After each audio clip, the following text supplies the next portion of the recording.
사무엘상 25장 23절에서 35절 말씀. 아비가일이 다윗을 보고 급히 나귀에서 내려 다윗 앞에 엎드려 그의 얼굴을 땅에 대니라.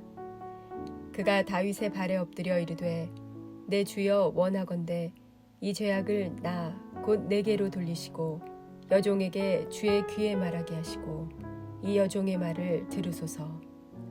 원하옵나니 내 주는 이 불량한 사람 나발을 개의치 마옵소서.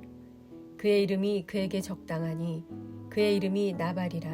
그는 미련한 자니이다. 여종은 내 주께서 보내신 소년들을 보지 못하였나이다. 내 주여 여호와께서 살아계심을 두고 맹세하노니 내 주도 살아계시거니와 내 주의 손으로 피를 흘려 친히 보복하시는 일을 여호와께서 막으셨으니 내 주의 원수들과 내 주를 해하려 하는 자들은 나발과 같이 되기를 원하나이다. 여종이 내 주께 가져온 이 예물을 내 주를 따르는 이 소년들에게 주게 하시고 주의 여종의 허물을 용서하여 주옵소서.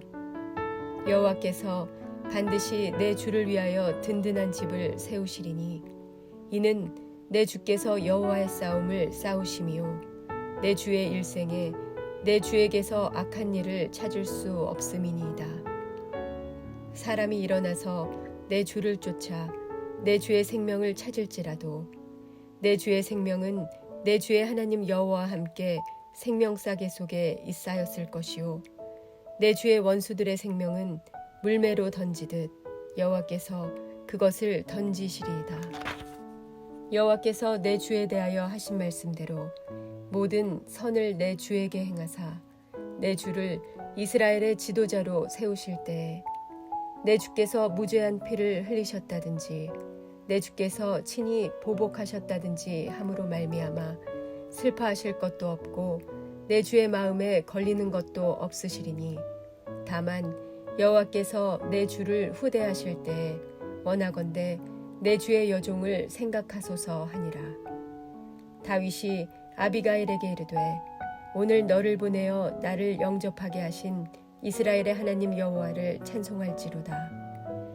또 내 지혜를 칭찬할지며 또 내게 복이 있을지로다. 오늘 내가 피를 흘릴 것과 친히 복수하는 것을 내가 막았느니라. 나를 막아 너를 해하지 않게 하신 이스라엘의 하나님 여호와의 살아계심을 두고 맹세하노니 내가 급히 와서 나를 영접하지 아니하였더면 밝는 아침에는 과연 나발에게 한 남자도 남겨두지 아니하였으리라 하니라. 다윗이 그가 가져온 것을 그의 손에서 받고 그에게 이르되 내 집으로 평안히 올라가라. 내가 내 말을 듣고 내 청을 허락하노라. 아멘. 함께 기도하겠습니다. 하나님, 우리의 믿음이 끊임없이 요동치고 흔들릴 때마다 주께서 우리의 믿음을 붙들어 주옵소서. 오늘도 우리의 삶에 또 흔들리고 또 요동칠 때이지만 주께서 허락하시는 그 굳건한 믿음으로 나아가게 하시고 주와 동행함으로 오늘도 담대하게 살아갈 수 있도록 인도하여 주옵소서. 이 모든 말씀 예수님 이름으로 기도하였습니다. 아멘. 할렐루야. 우리 삶의 모든 순간 동행하여 주심으로 우리가 그분의 길을 따라가고 또 그분의 뜻을 이루어 살아갈 수 있도록 우리의 삶의 모든 것을 허락하여 주시는 우리 하나님의 이름을 또 우리 주의 이름을 높이 찬양합니다. 오늘 우리가 함께 나눌 말씀의 제목은 흔들리는 믿음, 흔들리는 믿음이라고 하는 말씀의 제목으로 우리 믿음에 대한 말씀을 함께 좀 묵상해 보려고 합니다. 사무엘 상하를 처음 묵상하던 때에 사무엘 상하는 단순하게 왕들의 이야기, 어떻게 나라가 세워져 가는가에 대한 이야기만 나오는 것이 아니라 그 속에서 하나님의 나라와 하나님의 백성이 어떻게 회복되며 또 어떻게 세워져 가는가에 대한 말씀이 나오는 말씀들이라고 나누었습니다. 그래서 우리는 사무엘 상하를 보면서 그 안에 나타나는 사람들과 사건들 속에 때로는 우리가 지향해야 되는 하나님의 나라와 하나님의 백성의 모습을 보기도 하지만 또 때로는 우리가 지양해야 되는 하나님의 나라와 하나님의 백성의 모습을 보기도 합니다. 그런 측면에서 본다면 분명 다윗은 예수 그리스도를 예표하고 또 그를 통해서 하나님의 나라 또 하나님의 백성, 그것이 세워져 가고 있는 상징하는 인물이기에 반드시 우리가 따라가야 하는 사람이기도 합니다. 그러나 또 동시에 다윗의 모습 속에서는 우리가 지양해야 하는, 그러니까 우리의 모습을 보면서 다윗의 모습 속에서 따라가거나 걸어가거나 그쪽으로 향하면 되지 않는, 그쪽을 따라가면 안 되는 모습도 나타나기도 합니다.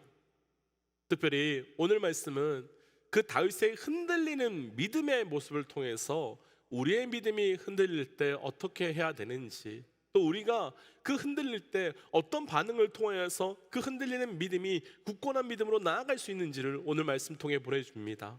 오늘 말씀을 통해서 우리의 믿음이 흔들릴 때 오히려 더 굳건하고 더 깊은 믿음의 걸음으로 나아갈 수 있는 내가 있기를 주의 이름으로 축복합니다. 먼저 흔들리는 믿음, 오늘 본문 25절 말씀입니다. 25절 함께 읽도록 하지요.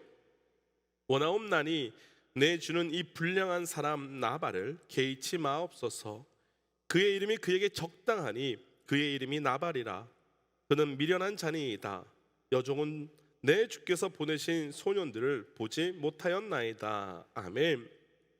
주일부터 25장 말씀이 시작되었는데요, 우리가 이 말씀의 배경을 먼저 잠깐 살펴보고 싶습니다. 사무엘상 24장에서 다윗은 엔게디 광야로 도망을 갔다가 굴에 숨는 일이 있었지요.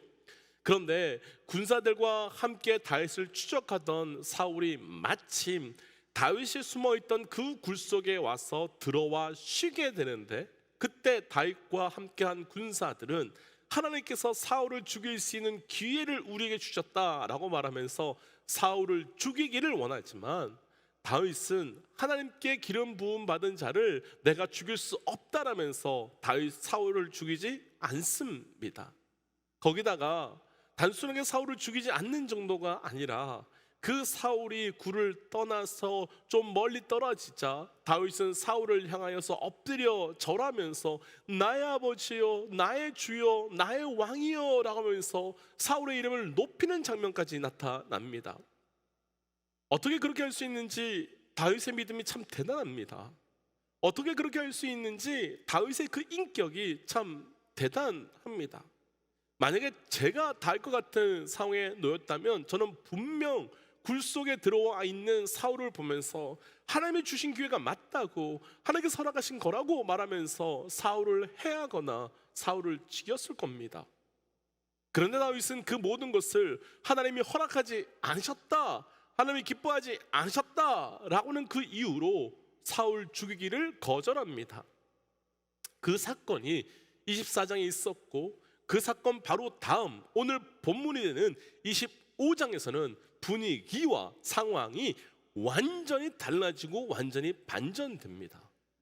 다윗이요, 사무엘이 죽었다는 소식을 듣고 난 다음에 바란 광야로 내려옵니다. 그리고 난 다음에 바란 광야에서 부유하게 살고 있는 나발이 마침 양털 깎는 시기다라는 소식을 듣습니다. 당시에 양털을 깎는 시기는 일하는 시기이기도 하지만 오늘날로 표현하면 함께 일하기 때문에 함께 마을 잔치도 함께하는 시기였기에 먹는 것과 마시는 것이 풍성하고 또 모든 것을 서로 주면서 나누는 시기였습니다. 그러니까 다윗은 사람들을 보내서 나발에게 먹고 마실 것을 나누어 달라고 그냥 일반적으로 그냥 상식적으로 요구한 것이었습니다. 그런데 나발의 반응이 완전히 의외였습니다. 그런데 나발의 반응이 완전히 상식 이하였습니다. 나발은 다윗의 소년들에게 다윗을 조롱합니다. 또 다윗이 누구냐고 묻습니다. 또 내가 다윗이 누구이기에 그에게 먹을 것과 마실 것을 주어야 하느냐면서 다윗의 요구를 완전히 거부했습니다. 거부하는 것도 상처가 될 텐데 단순하게 거부 정도가 아니라 조롱하고 비웃기까지 했으니 다윗은 참기가 어려웠을 것 같습니다. 참기 힘들죠. 그래서 그 소식을 들었던, 그 말을 들었던 다윗은 당장에 내가 나발을 죽이겠다라고 말하면서 그 군사들과 함께 나발을 죽이러 가는 장면의 출발이 오늘 본문의 배경이 됩니다. 그런데요, 이 부분에서 조금 이상한 것 있지 않으신지요? 그런데 이 부분에서 조금 어색한 부분이 있지 않으신지요? 24장에서 다윗의 모습은 어떤 모습이었습니까? 자기를 죽이려고 하는 사울을 품어내고 자기를 죽이려고 했던 사울을 용서했습니다. 그리고 단순하게 품어내고 용서하는 정도가 아니라 사울을 여전히 내 주여 내 왕이여 라고 말하면서 한결같은 모습으로 그 사랑을 보여주었습니다. 그런데 그 사건이 있은 바로 다음 25장에서는 완전히 달라졌습니다. 먹을 것 정도 주지 않는다고, 마실 것 주지 않는다고, 그리고 다윗을 향해서 너가 누구냐? 라고 무시하고 인정하지 않았다는 이유만으로 다윗은 군사를 끌고 가서 나발을 죽이겠다고 말하고 있습니다. 24장에서의 다윗은 누구와도 비교할 수 없는 확실한 하나님의 사람이며 사랑의 은혜의 사람이었는데, 바로 다음 장 25장에서 다윗의 모습은 지극히 평범한, 아니 평범하다 못해 독재자 같은 평균 이하의 사람처럼 반응하고 있습니다. 그리고 무엇보다 24장에서의 다윗은 어떤 공격, 어떤 고통 속에서도 절대 흔들리지 않는 믿음의 사람이었는데, 25장에서의 다윗은 겨우 먹는 거, 겨우 마시는 거, 그리고 자기를 조금 무시했다고 해가지고 사람을 죽이려고, 그와 함께 있는 모든 사람을 죽이겠다고 흔들리다 못해 완전히 믿음이 침몰한 사람의 모습이 등장합니다. 왜 다윗이 이렇게 믿음이 흔들렸을까요? 왜 다윗의 믿음이 이렇게 완전히 침몰했을까요? 무엇 때문에 이렇게 완전히 흔들려 버린 믿음의 사람의 모습이 나타나게 된 것일까요? 사실 이런 모습은 우리에게도 너무나도 많이 있습니다. 견고한 여리고성 앞에서는 믿음으로 반응하는데 작은 아이성 앞에서는 쉽게 무너지고 쉽게 깨어집니다. 북한의 김정은과 지금을 전쟁을 일으키고 있는 푸틴과 같은 자들을 사랑하라고 용서하라고 하면 사랑할 수 있고 용서가 되는데, 정작 나를 욕하고 나를 손가락질하고 나를 비웃은 내 주변의 사람들은 잘 용서가 안 됩니다. 왜 그럴까요? 무엇 때문일까요? 사실 그것이 우리의 진짜 믿음이기 때문입니다. 작은 것 앞에 흔들리는 그 작은 믿음이 진짜 나의 믿음이기 때문입니다.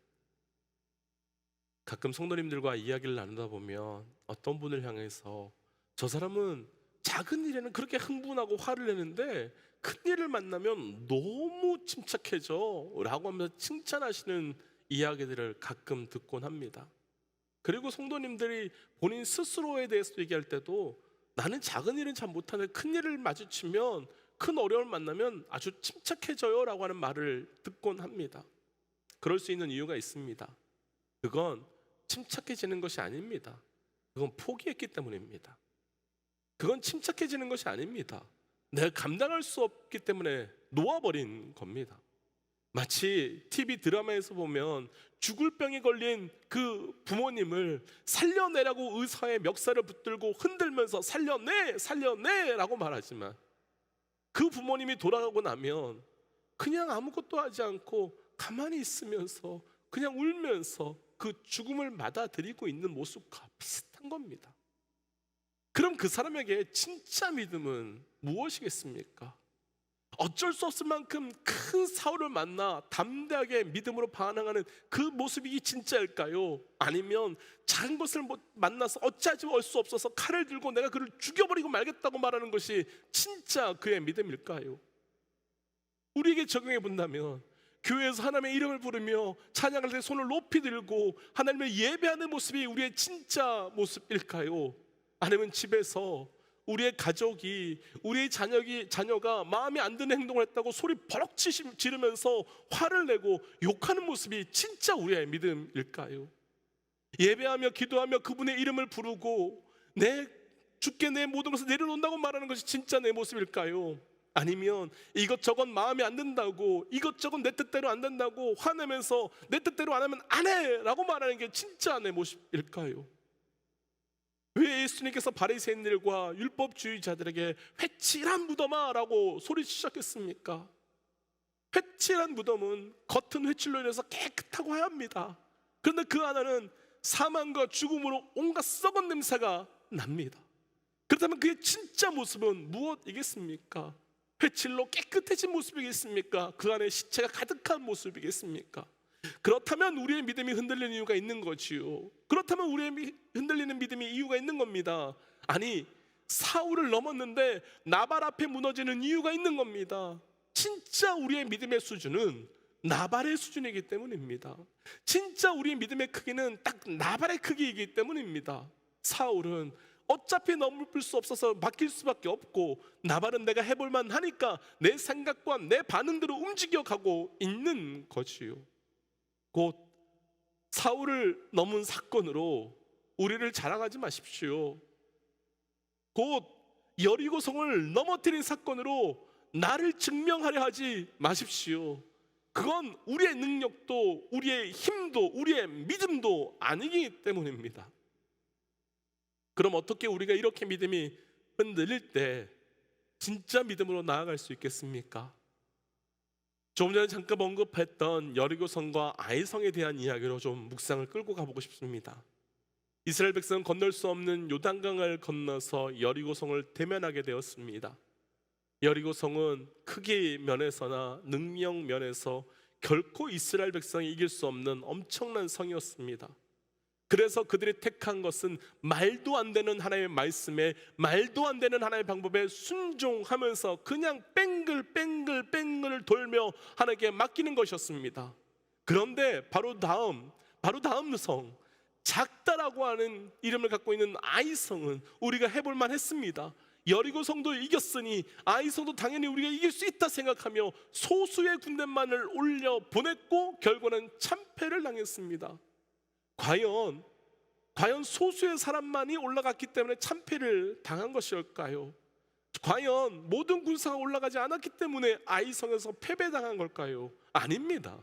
절대 그렇지 않습니다.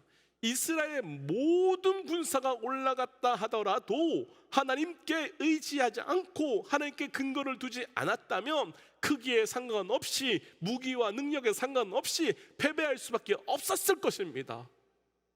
다윗이 사울을 품어낼 수 있었던 건 어차피 다윗이 사울을 품어낼 수 없었기 때문에 하나님께 반응했기 때문입니다. 하나님께 기름 부음 받은 자를 내가 죽일 수 없다고 말하며 하나님께 반응하며 하나님께 나아갔기 때문입니다. 그렇다면 다윗은 별 볼 일 없는 나발도 하나님께 반응했어야 했습니다. 나발을 통해서 얻어지지 않는 먹을 것, 마실 것, 지금까지 공급하여 주신 모든 것을 공급하여 주신 하나님께 다시 의탁하고 의지하며 나아가면 되었던 겁니다. 이렇게 본다면 작은 문제 앞에, 작은 상황 앞에 믿음이 흔들리지 않을 수 있는 방법은 하나밖에 없습니다. 작든 크든 많든 적든 아무 상관없이 한결같이 그분 앞에 반응하는 겁니다. 큰 문제 앞에 나의 방법을, 나의 생각을, 나의 감정을 내려놓고 그분께 반응했던 것처럼 작은 문제 앞에서도 나의 생각과 나의 방법과 나의 감정을 다 내려놓고 오직 그분께만 반응하는 겁니다. 한 성도님이 우리 삶에 어떤 문제를 만났을 때 우선은 우리가 할 수 있는 대로 내 힘으로 최선을 다하고 그 다음에 하나님께 맡기는 것이 바른 신앙인의 모습이 맞지 않느냐라는 질문을 하신 적이 있었습니다. 우리 믿음의 동역자들께서는 어떻게 생각하시는지요? 먼저 우리 힘으로 할 수 있는 작은 일에는 우리가 다 하고 할 수 없는 일에는 그분께 맡기는 것이 맞을까요? 합당한 걸까요? 그래서 제가 그 성도님께 우리 삶의 작은 것을 감당할 수 있다고 생각하는 우리의 힘은 누구로부터 온 것이냐라는 질문을 드렸습니다. 그 힘은 누구로부터 온 것입니까? 그 힘은 누가 공급한 것입니까? 하나님입니다. 하나님께서 우리에게 주신 겁니다. 그렇다면 작은 일이든 큰 일이든 하나님만이면, 하나님께 반응하지 않으면 우리는 사울을 넘는 은혜가 있으면서도 나발에게 쉽게 무너질 수밖에 없는 모습이 될 수밖에 없는 겁니다. 우리 교회에 말도 안 되는 이렇게 아름다운 성전을 허락한 은혜가 있으면서도 내 뜻대로 요것 안 된다고, 그 안 되는 것을 인하여 내가 교회에 상처받았어, 성도에게 시험당했어 라는 말을 할 수밖에 없는 겁니다. 왜요? 작든 크든 많든 작든 하나님께 반응하지 않았기 때문입니다. 사랑하는 믿음의 동역자 여러분, 우리에게는 작은 문제 속에 감당할 만한 능력 처음부터 없었습니다. 그렇게 본다면 우리가 만나는 모든 문제는 처음부터 다 큰 문제입니다. 처음부터 다 큰 문제입니다. 그렇다면 믿음이 흔들릴 때, 그래서 가장 먼저 내가 하나님께 반응해야 되고, 혹은 내 믿음이 흔들릴 때 가장 먼저 하나님께 반응하고 있는지를 점검해야 될 때이며, 그래서 더 깊은 믿음으로 들어가고, 그래서 더 온전하고 더 굳건한 믿음으로 세워질 수 있게 되는 겁니다. 도전합니다. 사랑하는 믿음의 동역자 여러분, 저를 비롯해서 우리 모두가 작든 크든 많든 적든 상관없이 주께만 반응하는 믿음 되시길 주의 이름으로 도전합니다. 그래서 이 시간 이렇게 기도하고 싶습니다. 하나님, 우리의 믿음이 한결같은 믿음 되게 하여 주옵소서. 그러기 위해서 나의 삶이 작든 크든 아무 상관없이 늘 하나님께 반응하는 믿음 되게 하여 주시사, 흔들리는 믿음이 아니라 오히려 굳건한 믿음 되게 하여 주옵소서라고 함께 기도하지요. 함께 기도하겠습니다. 하나님, 하나님께 주시는 말씀을 따라 붙들고 기도하며 나갑니다. 주께서 주시는 놀라운 은혜의 말씀이 아버지 오늘 우리 삶에 주셨으니, 아버지 우리의 삶에서 흔들리는 믿음이 아니라 굳건한 믿음 되게 하여 주옵소서. 오직 주를 보며 주를 예배하며 주를 경배하는 믿음 되게 하시고, 그를 통하여서 내가 오직 주께 반응함을 통하여 흔들리지 아니하고 굳건한 믿음으로 살아갈 수 있도록 인도하여 주옵소서. 그 기름 부심의 은혜를 더하여 주시고, 그 기름 부심의 은혜를 따라 나아갈 수 있도록 함께하여 주옵소서. 하나님, 주신 말씀을 붙들고 기도합니다. 우리의 믿음이 흔들리는 이유는 우리가 하나님께 반응하지 않았기 때문입니다. 하나님, 작든 크든 많든 적든 상관없이 모든 문제를 주 앞에 맡기며 나아가게 하여 주시고, 주께 반응할 수 있는 우리의 믿음이 되게 하여 주시사, 오늘도 내 믿음이 흔들릴 수 있는 그때에 오히려 굳건한 믿음 되게 하여 주옵소서. 이 모든 말씀 예수님 이름으로 기도하였습니다. 아멘. 사랑하는 믿음의 동역자 여러분, 모든 문제를 크게 보십시오. 모든 문제 앞에 우리의 능력 없음을 인정하십시오. 그래서 주께만 반응하십시오. 함께 선포하고 기도하고 또 삶의 자리로 돌아가지요. 함께 선포하겠습니다. 하나님은 살아계십니다. 아멘. 승리하십시오. 함께 기도하고 삶의 자리로 돌아가지요. 함께 기도하겠습니다.